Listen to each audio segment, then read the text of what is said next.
ఈరోజు రాజకీయాలన్నీ మగవాళ్ళకే, రాజకీయాల్లో ఒక మగవాళ్ళకే ప్రాధాన్యత ఉంది. ఇది కరెక్ట్ కాదు. 50% జనాభా ఉన్న మహిళలు కూడా సముచితమైన స్థానం ఇవ్వాలనే ఉద్దేశంతో స్థానిక సమస్యల్లో ప్రారంభమైనటువంటి రిజర్వేషన్లు ఈరోజు దేశం అంతా కూడా ఆమోదయోగ్యమైనాయి. ఇప్పటికే 50% రిజర్వేషన్లు స్థానిక సంస్థల్లో వచ్చాయంటే అది ఎన్టీ రామారావు గారు ఆ రోజు చూపించిన చొరవ. అదే సమయంలో ఇప్పటికి మీరు చూస్తే దగ్గర 22 కొత్త పథకాలు తీసుకొచ్చాం. ఒకప్పుడు మీరు చూస్తే ఎడ్యుకేషన్కే ప్రాధాన్యత లేని పరిస్థితి నుంచి ప్రతి 1 కిలోమీటర్కి ఎలిమెంటరీ స్కూల్, 3 కిలోమీటర్కి అప్పర్ ప్రైమరీ స్కూల్, 5 కిలోమీటర్ల హై స్కూల్, మండలానికి ఒక జూనియర్ కాలేజ్, రెవెన్యూ డివిజన్కి ఒక ఇంజనీరింగ్ కాలేజ్, ఒక జిల్లాకు ఒక మెడికల్ కాలేజ్ సమైక్య ఆంధ్రప్రదేశ్లో పెట్టిన పార్టీ తెలుగుదేశం పార్టీ. అంతటితో ఆగలేదు.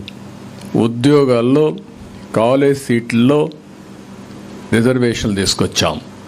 33% రిజర్వేషన్లు దేశంలో మొట్టమొదటిసారిగా ఆడబిడ్డలకు ఉద్యోగాల్లో, అదే మరిగా విద్యా సంస్థల్లో రిజర్వేషన్లు తీసుకొస్తే వాళ్ళ జీవితాల్లో ఎంతో మార్పు వచ్చింది. ఇదే కాకుండా డాక్రా సంఘాలు పెట్టాం. డాక్రా సంఘాలు పెట్టి చదువుకోని మహిళల్ని ఎక్కడికక్కడ చైతన్యం తీసుకొచ్చి నాయకత్వ లక్షణాలు పెంచి పొదుపు ఉద్యమం చేసి రివాల్వింగ్ ఫండ్ ఇచ్చి వాళ్ళని ఒక శక్తివంతమైన ఆర్గనైజేషన్గా తయారు చేశాం. ఈరోజు మీరు చూసి దేశంలో ఎక్కడా లేవు.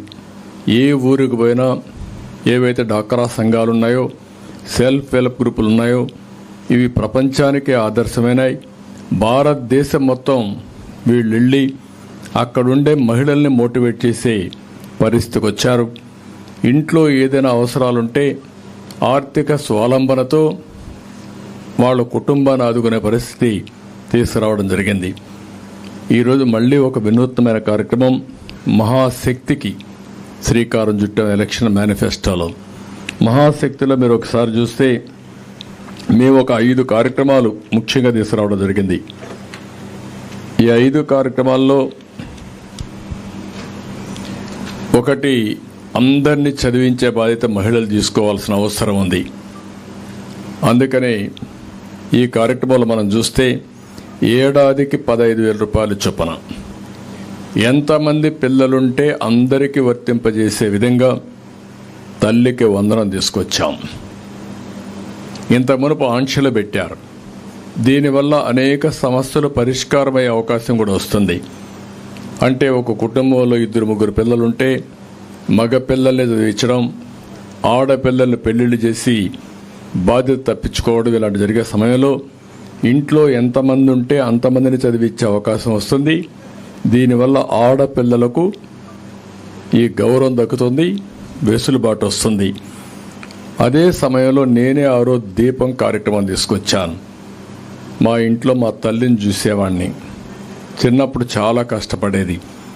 అలాంటి సమయంలో నేను ముఖ్యమంత్రిగా సమైక్య ఆంధ్రప్రదేశ్ ఉన్నప్పుడే ఇంటింటికి వంట గ్యాస్ ఇవ్వాలని ఉచితంగా గ్యాస్ సిలిండర్ని నేను ఆ రోజు శాంక్షన్ చేసి ఇంటింటికి ఇచ్చాను. అదే మరి సబ్సిడీలు ఇచ్చాం. దీనివల్ల ఎక్కడైతే కట్టెల పొయ్యి పెట్టే అవసరం లేకుండా పోయింది. నాగరిక ప్రపంచంలో 1 అడుగు మహిళలు ముందుకేసే పరిస్థితికి వచ్చారు. కానీ ఈరోజు మళ్ళీ రేట్లు పెరిగిపోయి గ్యాస్ కనెక్షన్ కూడా ఇంట్లో పెట్టే పరిస్థితి వస్తే ఈరోజు మళ్ళా ముందుకు వచ్చాం. 3 గ్యాస్ సిలిండర్లు ఉచితంగా సంవత్సరానికి వాళ్ళు ఒక నిర్ణయం చేశాం.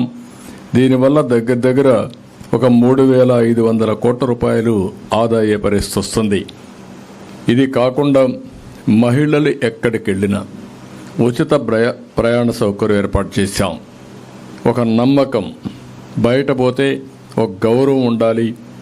అదే మరి మహిళలకు సముచితమైన గౌరవం ఇవ్వాలన్న ఉద్దేశంతోనే ఉచిత ప్రయాణ సౌకర్యం ఏర్పాటు చేశాం.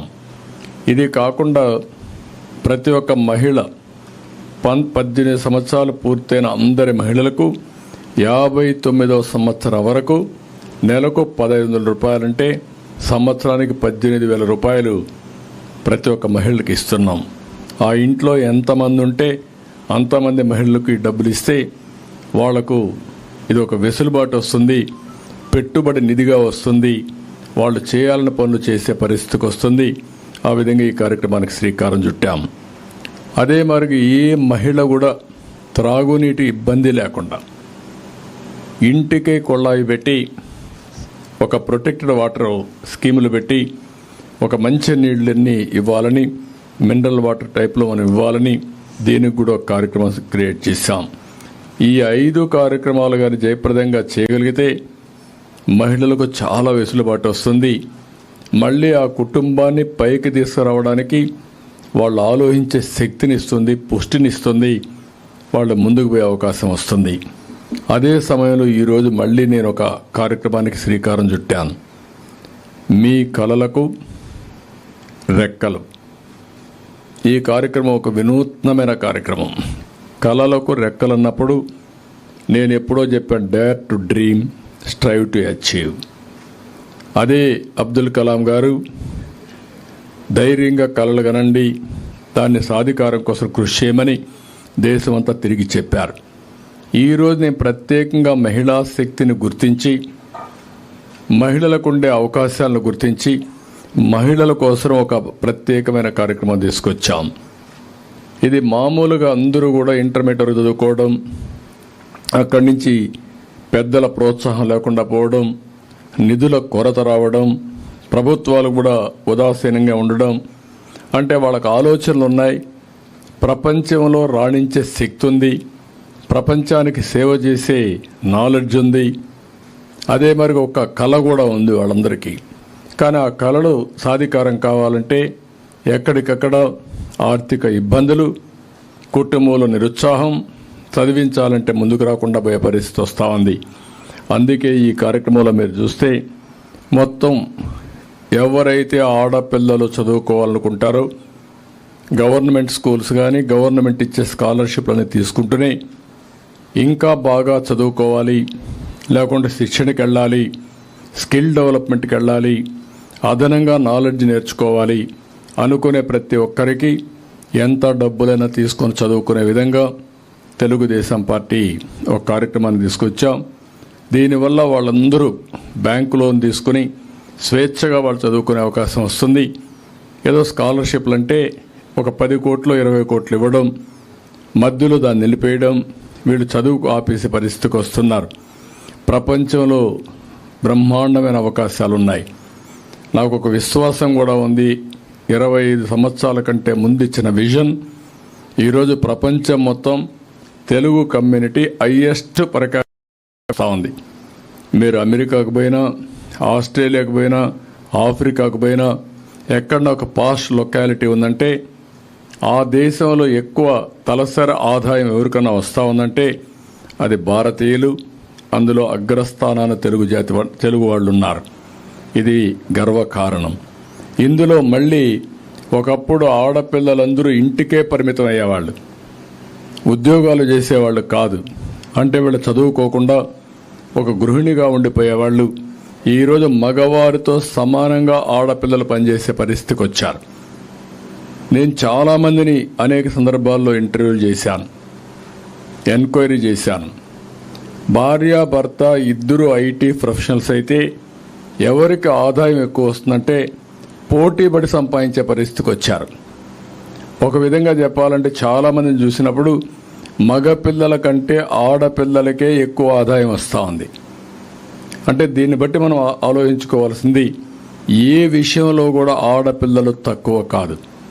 కానీ వాళ్ళకు మెరుగైన అవకాశాలు ఇవ్వడం, రైట్ టైంలో వాళ్ళని ప్రోత్సహించడం, వాళ్ళని ఎక్కడికక్కడగానే ఎంకరేజ్ చేయగలిగితే బ్రహ్మాండంగా విజయాలు సాధించే పరిస్థితికి వస్తారు.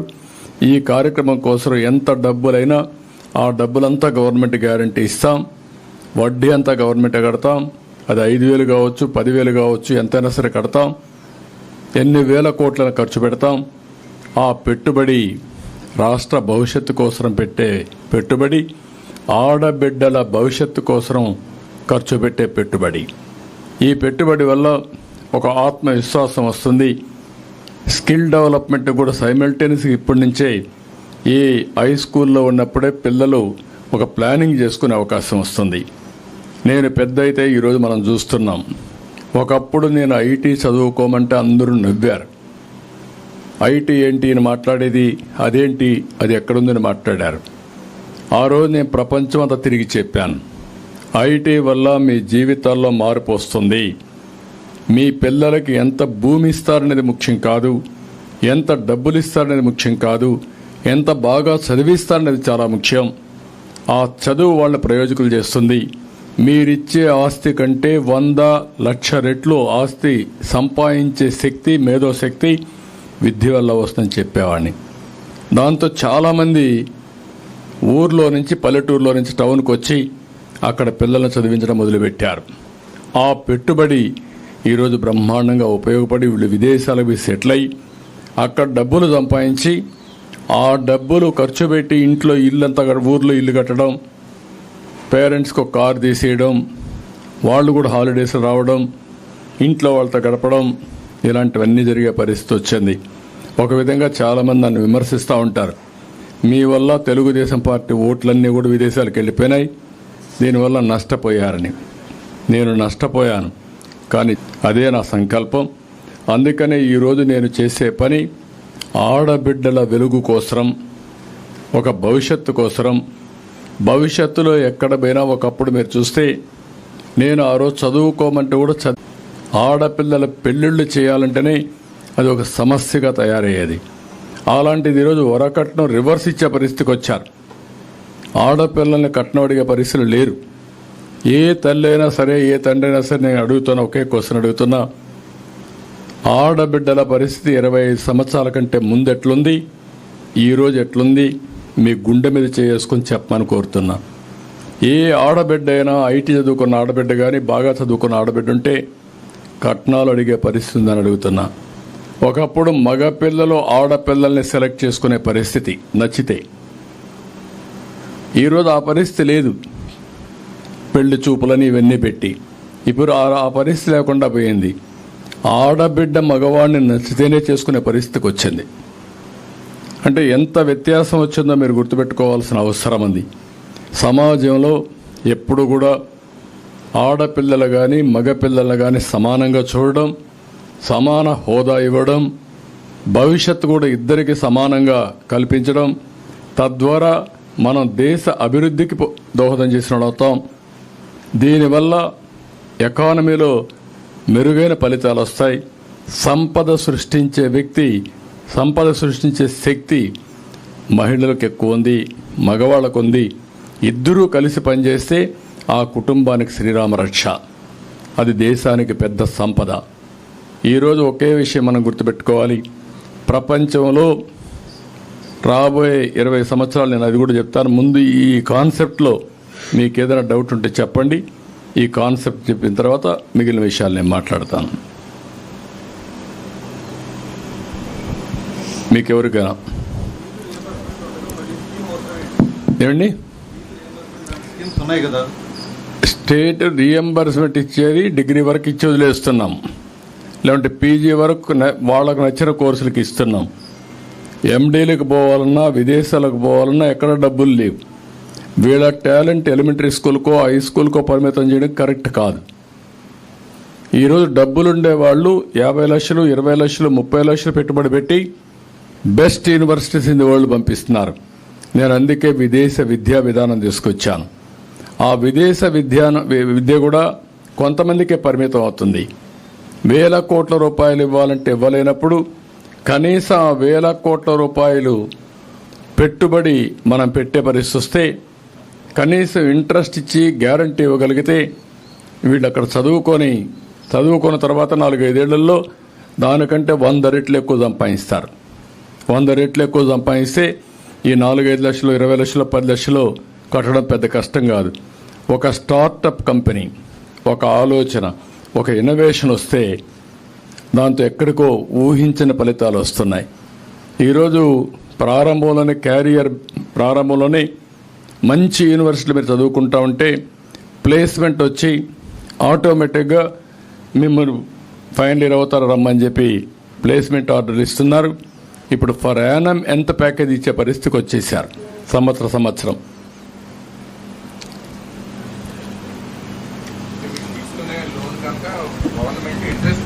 ఇంట్రెస్ట్ పే చేస్తుంది, గ్యారంటీ ఇస్తాం, వాళ్ళు ఉద్యోగాలు వచ్చే తర్వాత రీపే చేసుకుంటారు. మళ్ళా మామూలుగా ఉండే స్కీములు అవన్నీ ఉంటాయి. ఇది ప్రత్యేకమైన స్కీమ్ అనమాట. అబోవ్ దట్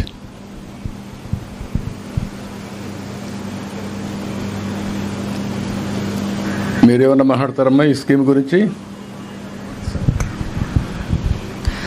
నమస్తే సార్.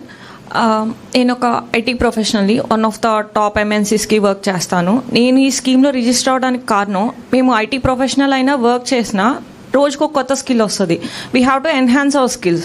సో ఆ స్కిల్స్ ఎన్హాన్స్ చేయడానికి ఇంటర్నల్ సర్టిఫికేషన్స్ కొన్ని కంపెనీ ప్రొవైడ్ చేస్తుంది, కొన్ని ఎక్స్టర్నల్ సర్టిఫికేషన్స్ ఉంటాయి. అవి కొంచెం ఎక్కువ కాస్టే ఉంటాయి, మోర్ దాన్ 1 lakh 2 lakhs ఉంటాయి ఆ సర్టిఫికేషన్స్ కంప్లీట్ చేయడానికి. సో అవి కంపెనీ నుంచి ఫండ్స్ రావు. మాకు ఇలాంటి స్కీమ్స్ ఎలా ఉపయోగపడతాయి అంటే, లైక్ మా శాలరీలోంచి మనీ యూజ్ చేసి అంత పెట్టడం ఎందుకు అని ఒక్కొక్కసారి ఆగిపోతాం సార్ సర్టిఫికేషన్స్ చేయకుండా. బట్ ఈ స్కీమ్ ద్వారా మెల్లగా రీపే చేసుకోవచ్చు అండ్ వితౌట్ ఇంట్రెస్ట్ కాబట్టి మాకు చాలా బెనిఫిట్ ఉంటుంది. మా ప్రొఫెషనల్లో కూడా మేము ఇంకా పైకి వెళ్ళడానికి ఉపయోగపడుతుంది sir. Thank you so much sir ఇలాంటి ఆలోచనతో ముందుకు వచ్చినందుకు. ఇంకెవరన్నా మాట్లాడతారమ్మా మీరు? Anybody want to say anything? Girls,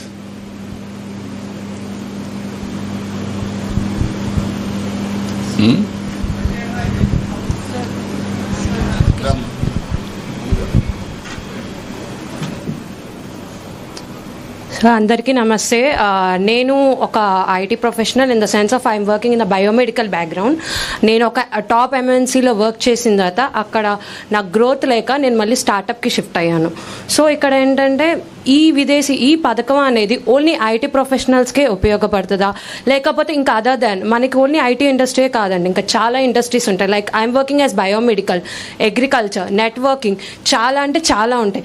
so మనం మెయిన్గా ఐటీ వైపే కాకుండా ఇంకా వేరే వైపు కూడా ఫోకస్ చేస్తే అది వేరే వాళ్ళకి కూడా ఉపయోగపడుతుంది. సో ఐటీఏ కాదు, ఇంకా చాలా డొమైన్స్ మనకి ఉపయోగపడేలాగా ఉంటే అందరికీ ఒక మారుమూల ప్రాంతం నుంచి కూడా ఓకే మన దగ్గర ఈ స్కిల్ ఉంది, దీనివల్ల ఓకే మేము అగ్రికల్చర్ చేయాలనుకున్నాం, why not agriculture in MNC అంటే అట్లాంటి వాటికి కూడా ఏమైనా ఉపయోగపడే అవకాశాలు పెంపొందించుకుంటే చాలా మందికి ఉపయోగపడుతుంది, అది ముందుకు వస్తారు కూడా అని భావిస్తున్నాను. అది ఎలా ఉపయోగపడుతుంది దీంతో? ఇప్పుడు మనం గుర్తుపెట్టుకోవాల్సింది ఇక్కడ స్కిల్ డెవలప్మెంట్ అనేది ఒక ఐటీకే కాదు, ఆల్ వాక్స్ ఆఫ్ లైఫ్. ఒకప్పుడు ఇన్ఫర్మేషన్ టెక్నాలజీ అనేది ఎవరికి ఊహించిన విధంగా ఎగ్జాక్ట్గా 20-30 ఏళ్ల ముందు 94లో ఇంటర్నెట్ రెవల్యూషన్ వచ్చింది. బిల్ గేట్స్ ఎప్పుడైతే ఇంటర్నెట్ రెవల్యూషన్ తీసుకొచ్చాడో ప్రపంచం అంతా గ్లోబల్ విలేజ్గా తయారైంది. ఆ రోజు మనం ఐటీ చదువుకుంటే అవకాశాలు ఉన్నాయని విజువలైజ్ చేశాం. It is only visualisation. కానీ కొంతమంది నమ్మలేదు. నేను పదే చెప్పి వీళ్ళకందరికీ ఉద్యోగాలు ఇప్పించడానికి హైటెక్ సిటీ కట్టాను. అది మొదటి ప్రారంభం, మొదటి బీజం. అది ఎప్పుడైతే హైటెక్ సిటీ కట్టారో దానికి కావలసిన రిసోర్సెస్ కావాలి. అంటే పని చేసే వాళ్ళకు ఉద్యోగాలు ఇవ్వాలి, చదువుకోవడానికి కాలేజీలు కావాలి. అప్పుడు బ్యాక్వర్డ్ ఫార్వర్డ్ ఇంటిగ్రేషన్ మొదలుపెట్టాను. మొట్టమొదటిసారిగా నేను అమెరికాకి వెళ్ళి 16 రోజులు ఆల్ ఎంఎన్సీలు, మీరు చెప్పే మల్టీనేషనల్ కంపెనీస్ అన్నీ కలిశాను. 14 రోజులు అందరినీ కలిసి మన స్ట్రెంగ్త్ ఏంటో, మీ శక్తి ఏంటో ఆ రోజు నేను ప్రపంచం మొత్తం గుర్తించే విధంగా చెప్పాను. వాళ్ళందరూ మేము కంపెనీలు పెట్టడానికి ముందుకు వస్తామని వచ్చారు. దాంతోనే ప్రారంభమైంది హైటెక్ సిటీ. తర్వాత నెంబర్ ఆఫ్ కంపెనీస్ వచ్చాయి. అదే సమయంలో ఏ విధంగా చదువుకోవాలి మీరందరూ, ఎక్కడ కాలేజీలు ఉన్నాయి లేవు. అప్పుడు 30 కాలేజీలు 25 కాలేజీలు ఉన్నాయి. అక్కడి నుంచి నేనే ఆ ఫైల్స్ మోసుకొని ఢిల్లీకి వెళ్ళి ఏదైతే ఆ రోజు medical education technical education council ఉంటే వాళ్ళ దగ్గరికి వెళ్ళి నేను చేశాను. ఇప్పుడు కూడా జ్ఞాపకం నాకు. కర్ణాటకలో ఒక అతను ఉండేవాడు ఆ రోజు ఈ యొక్క దీనికి హెడ్గా. ఆయన దగ్గర పోయి మొత్తం చేయించాను. చేయించిన తర్వాత ప్రతి ఒక్క రెవెన్యూ డివిజన్కి ఒక ఇంజనీరింగ్ కాలేజీ పెట్టాం. ఆ కాలేజ్ చూసినప్పుడంతా మీకు గుర్తొచ్చేది నేను ఈ కాలేజీ చదువుకోవాలని. అక్కడి నుంచి ప్రారంభమైంది. మీరు చదువుకున్నారు, ఉద్యోగాలు వచ్చాయి. బిగినింగ్లో మీరు ఉద్యోగాలు చేసేవాళ్ళు. ఉద్యోగాలు చేసినప్పుడు నేను చెప్పేవాడిని, ఉద్యోగం చేయడం కాదు, జాబ్ వర్క్ కాదు. అప్పట్లో అమెరికాలో రాత్రుల్లో డాక్టర్లు అందరూ పనిచేస్తే ప్రిస్క్రిప్షన్ ఇస్తే తెల్లవారితో మీరంతా టైపింగ్ చేసేవాళ్ళు. ఇది కాదు కావాల్సింది, ప్రోడక్ట్స్ తయారు చేయాలని చెప్పేవాడిని. తర్వాత ప్రోడక్ట్స్కి వచ్చారు. ప్రోడక్ట్స్ అయిన తర్వాత నేను చెప్పాను, మీరు ఉద్యోగం కోసం కాదు, ఉద్యోగాలు ఇచ్చే శక్తి మీకు రావాలి. అంటే ఏంటి, మీరే 10 మందికి ఉద్యోగాలు ఇవ్వాలి. అక్కడే స్టార్టప్ కంపెనీలు వచ్చాయి. ఈరోజు మీరు చూస్తే ఒకప్పుడు ఇవన్నీ లేవు. క్లౌడ్ ఫండింగ్ అనో లేదంటే క్లౌడ్ డేటా సెంటర్స్ అనో ఇవన్నీ లేవు. ఇప్పుడు అన్నీ వచ్చేసాయి. ఇప్పుడు రాబోయే రోజుల్లో ఆర్టిఫిషియల్ ఇంటెలిజెన్స్ వచ్చింది. ఏంటి ఆర్టిఫిషియల్ ఇంటెలిజెన్స్? ఏ డెసిషన్ అయినా సరే తీసుకోవాలంటే ఆర్టిఫిషియల్ ఇంటెలిజెన్స్ ఉపయోగిస్తే 90% అక్యురసీ ఆఫ్ డెసిషన్ మేకింగ్కి వస్తారు మీరు. ప్రపంచంలో ఉండే నాలెడ్జ్ అంతా కంప్యూట్ చేసి మీరు ఏ నిర్ణయం తీసుకోవాలన్నా కరెక్ట్ నిర్ణయం ఏదని అడిగితే మీకు నిర్ణయం వచ్చే పరిస్థితికి వస్తుంది. చదువులో కానీ, వ్యవసాయం కానీ, ఇంకొకటి కానీ. దానివల్ల ఇప్పుడు నిర్ణయాలు చేసే నాయకుడు కానీ మంచివాడైతే మంచి నిర్ణయం చేస్తే 70-80% కరెక్ట్గా ఉంటుంది. కొంతమంది 20%, 10%. అందుకే ఈ ఇబ్బందులు వస్తున్నాయి. భవిష్యత్తులో నిర్ణయం చేయడం, ఏ నిర్ణయం మంచి నిర్ణయం నిర్ణయించుకోవడానికి 80-90% మీకు డెసిషన్ వచ్చేస్తుంది. అక్కడి నుంచి మీరు ఒక 5% మైండ్ అప్లై చేసి ఇది రైటా రాంగా జడ్జిమెంట్ తీసుకుంటే సక్సెస్ రేట్ పెరుగుతుంది. ఆ సందర్భంలో మీరు చూస్తే ప్రపంచమే మారబోతా ఉంది. సర్వీస్ సెక్టర్లో ఇండియన్స్, మన వాళ్ళు, భారతీయులు ప్రపంచం అంతా వెళ్ళిపోయారు. ఇప్పుడు ఆ అమ్మాయి చెప్పినట్టు ఇది ఐటీకే పరిమితం కాదు. ఐటీ అనేది బ్యాక్ బోన్ అన్నాను. ఒక వ్యవసాయంలో పెను మార్పులు వస్తున్నాయి. ఒక డ్రోన్ వచ్చేసింది. డ్రోన్ వచ్చి ఇప్పుడు మనం అనవసరంగా పెస్టిసైడ్ కొడతానే ఉంటాం. అనవసరంగా కొట్టక్కర్లేదు. ఊరికి ఒకసారి డ్రోన్ పంపిస్తే ఏ పొలంలో ఎక్కడ తెగులుందో అది తీసుకొస్తుంది. అక్కడి నుంచి ఇంకో డ్రోన్ పంపిస్తే తెగులుండేది ఎక్కడనే కొట్టి తెగులు లేకుండా చేస్తుంది. అంటే పొలం అంతా కొడతా ఉంటాం, 4 సార్లు కొడతాం, అది కూడా తెలియకుండా కొడతా ఉంటాం. ఇంకా పరిస్థితి రాదు. ఇట్లా అగ్రికల్చర్లో కూడా ప్రెసిషన్ వస్తుంది, మోడర్నైజేషన్ వస్తుంది, ప్రొడక్టివిటీ పెరుగుతుంది, పర్ఫార్మెన్స్ ఇంప్రూవ్ అవుతుంది. ఈ విధంగా అగ్రికల్చర్ కావచ్చు, వెటనరీ కావచ్చు, లేకపోతే మీరు ఏదైనా తీసుకోండి, అన్నిట్లో కూడా పెను మార్పులు వస్తున్నాయి. అవన్నిటి కూడా మీ పిల్లలు ఎవరైతే ఉన్నారో మీ స్కిల్స్ కానీ, కెపాసిటీస్ కానీ, మీ నాలెడ్జ్ని పెంచుకోవడానికి పూర్తిగా సహకరిస్తాం. ఒక ఫీల్డ్కి పరిమితం కాదు ఇది. మీ నాలెడ్జ్ని పెంచుకోవడానికి, హైయర్ ఎడ్యుకేషన్కి, రెండో స్కిల్ డెవలప్మెంట్కి, కెపాసిటీ బిల్డింగ్కి ఏ కోర్సులు ఉంటాయి. ఒకప్పుడు ఎంబీఏ ఉండేది కాదు. అందరూ అన్నారు ఎంబీఏ అంటే ఏంటని. ఆ రోజు నేను ఐఎస్బి పెట్టాను. ఈరోజు ఐఎస్బి ఒక ప్రీమియర్ ఇన్స్టిట్యూట్ అయింది. మీరు చదువుకుంటారు, ఎట్లా మేనేజ్ చేయాలని నేర్చుకోవాల్సిన అవసరం ఉంది. దానికి స్పెషలైజేషన్, మార్కెటింగ్, ఆర్గనైజేషన్, కమ్యూనికేషన్, ఏదైనా కానీ దీన్ని చదువుకున్న తర్వాత మీకు మేనేజ్మెంట్ టెక్నిక్స్ వస్తే లీడర్షిప్ బ్యాండ్విడ్త్ పెరుగుతుంది. మీకు మీ ఆలోచన విధానం డిఫరెంట్గా ఉంటుంది. ఇంటర్పర్సనల్ రిలేషన్స్ ఇవి చాలా ఉన్నాయి. అవన్నీ ఇప్పుడు మాట్లాడ కరెక్ట్ కాదు. దిస్ ఇస్ వేర్ నేను మిమ్మల్ని కోరేది అంటే ఆడపిల్లల్ని, మీకు స్కై ఈజ్ ది లిమిట్. మీ ఆలోచనకు రెస్ట్రిక్షన్స్ లేవు. అందుకే నేను అన్నాను కళలకు రెక్కలని. మీరు కళల కంటే మీకు రెక్కలు తోడి అవి సాధించడానికి మేము ఉపయోగపడతాం. అంటే మీ ఇంకొకటి కూడా ఉంది మన వాళ్ళల్లో, 10 రూపాయలు వచ్చిన తర్వాత స్వార్థం పెరుగుతుంది. కింది వాళ్ళని మళ్ళీ పైకి తీసుకురావాలని ఆలోచన చేయరు. అట్లా కాకుండా కంటిన్యూగా ప్రతి ఒక్కరూ ఆలోచించాల్సింది, మనం పైకి వస్తే మన వాళ్ళు పక్క ఊర్లోనే, మన ఊర్లోనే, మన బంధువులు, స్నేహితులు, మన ఊరస్తులో చాలామంది ఇంకా వెనుబడి ఉంటారు. వాళ్ళకు హెల్పింగ్ హ్యాండ్ మీరు ఇవ్వాలి. అది ఇవ్వగలిగితే it is a continuous process. ఒక ఊర్లో ఒక 100 మంది తెలుగు వాళ్ళు ఉంటే ఇంకొక 20 మందిని తీసుకపోతే ఆ అవకాశాలు పంచుకునే అవసరం వస్తుంది. ఇవి చాలా వరకు జరుగుతున్నాయి. ఇంకా మనం తీసుకెళ్దాం. మీకు కావాల్సింది ఒకప్పుడు ఆడబిడ్డ బయట రావాలంటే భయపడే పరిస్థితి నుంచి మీరు ఏ కంపెనీకి కావాలంటే ఆ కంపెనీకి పోయి పనిచేసే పరిస్థితి వచ్చారు. ఇప్పుడు ఒకప్పుడు నేను ఉన్నప్పుడు రాత్రిలో ఆడబిడ్డలు వచ్చేవాళ్ళు కదా పనిచేయడానికి హైదరాబాద్లో. అప్పుడు 3 షిఫ్ట్స్ ఉండేటివి. నేనే ఫస్ట్ టైం భారతదేశంలో 3 షిఫ్ట్లు పెట్టి ఆడపిల్లలకు ప్రొటెక్షన్ ఇచ్చి రావడానికి పోవడానికి ట్రాన్స్పోర్ట్లు ఇవన్నీ పెట్టి ఆ రోజు మేము ఇచ్చాం. దానివల్ల నైట్ షిఫ్ట్లో కూడా మీరు పనిచేసే పరిస్థితికి వచ్చారు. ఇప్పుడు ఏ కంపెనీకి పోయినా మగవాళ్ళ కంటే ఆడవాళ్ళే ఎక్కువ పనిచేసే పరిస్థితికి వచ్చారు. ఇది ఒక ట్రాన్స్ఫర్మేషన్. ఇది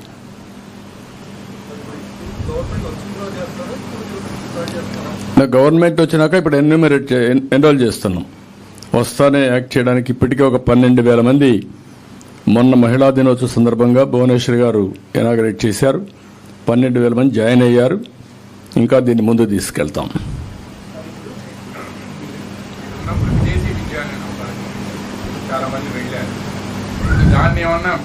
అది కూడా తగ్గించాం. అవి కూడా ఉంటాయి, 2 ఉంటాయి.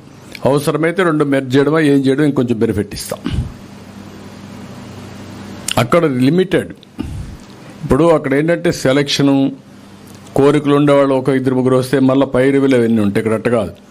ఎవరు చదువుకోవాలన్నా మీరు బ్యాంక్ దగ్గరికి వెళ్తే గవర్నమెంట్ కోఆర్డినేట్ చేసి ఎంత డబ్బులైనా ఏ కోర్సుకైనా మీకు ఇచ్చే బాధ్యత తీసుకుంటాం. అక్కడ లిమిటెడ్ యూనివర్సిటీస్ అన్నీ ఉంటాయి. ఇక్కడ అవన్నీ ఏమి ఉండవు. అందరూ చదువుకోవాలంటే చాలా డబ్బులు అవుతుంది ప్రపంచం అంతా వెళ్ళి. కానీ వాళ్ళు సంపాదించే డబ్బులు నాలెడ్జ్ వచ్చిన తర్వాత మల్టిప్లైర్ ఎఫెక్ట్లో ఉంటుంది. You cannot measure it. ఒక వ్యక్తి 10 ఏళ్లలో $1 బిలియన్ కంపెనీలు పెట్టేస్తున్నారంటే that is the power of knowledge, that is the power of education. Okay, then ఇది వదిలిపెట్టి ఇంక మాట్లాడతాను నేను. కూర్చోండమ్మా మీరు. మీ ముందర రాజకీయాలు మాట్లాడితే బాగాలేదు.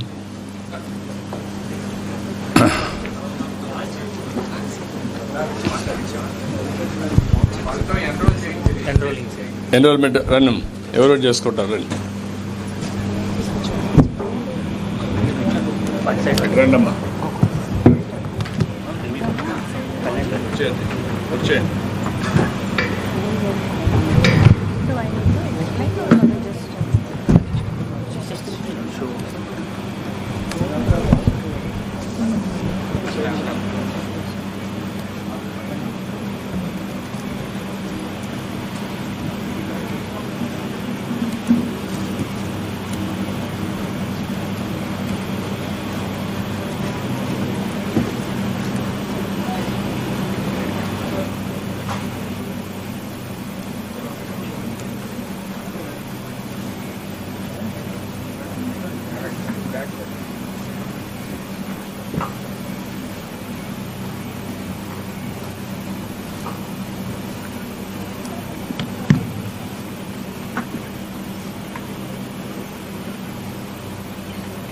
ఏమంటారు?